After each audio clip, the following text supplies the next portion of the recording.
son while she was working.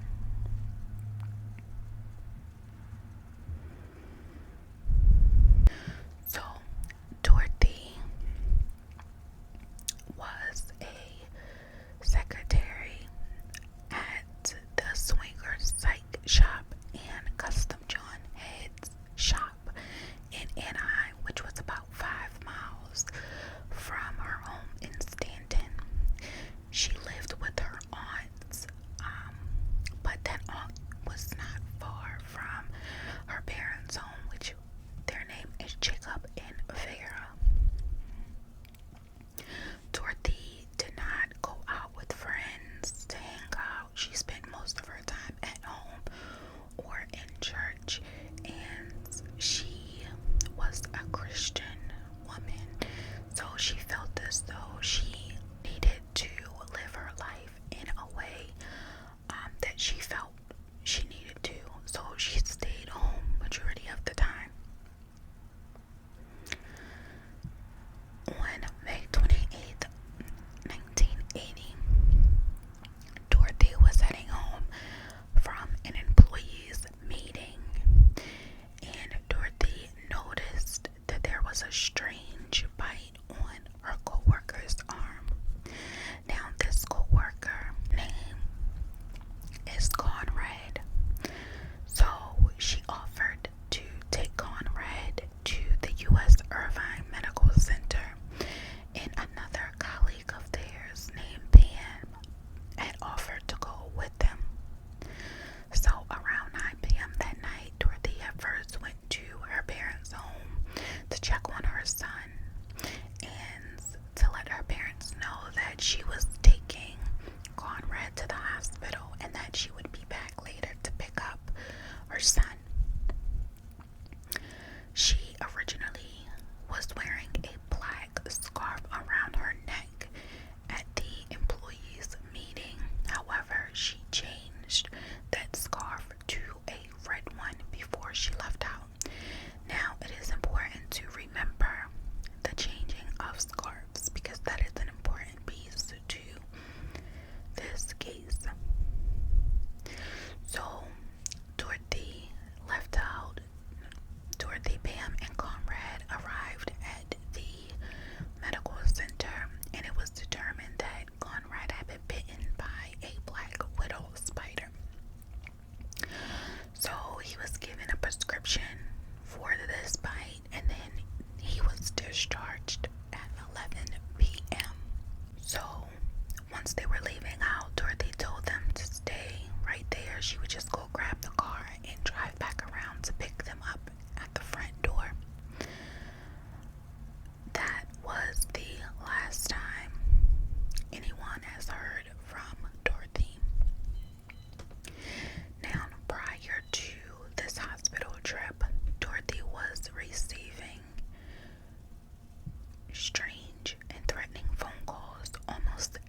descriptions of Dorothy, including the color scarf that she was wearing, which again was red.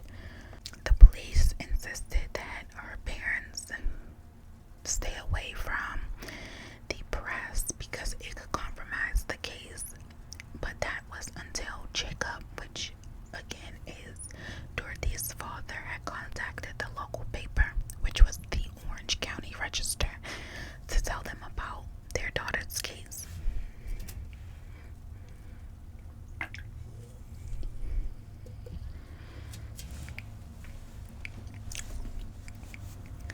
So this article was published on June 12th, 1980, and the same day the article was published, they received another phone call.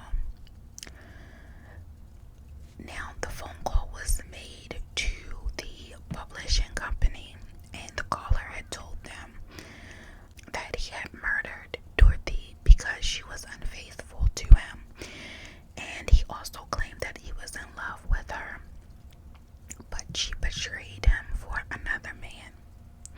He revealed details about Dorothy's disappearance that were never publicly known, such as her outfit on that evening that she went missing.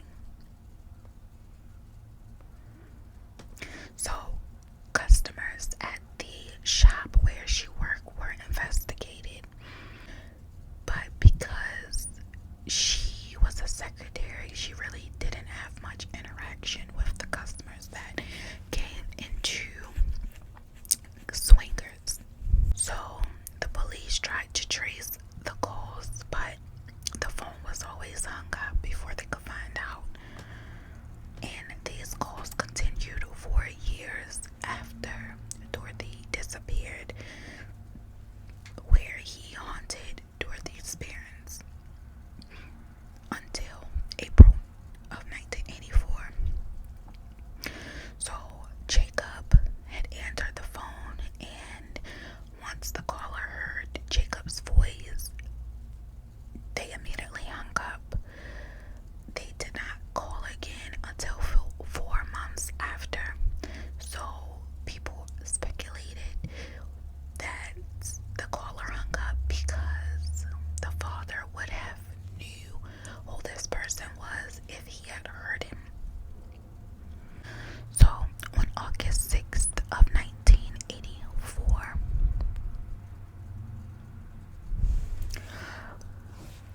4 years after Dorothy had disappeared, her remains were discovered on a remote construction site. So Dorothy's skull, pelvis, arm, and 2 thigh bones were found partially burnt.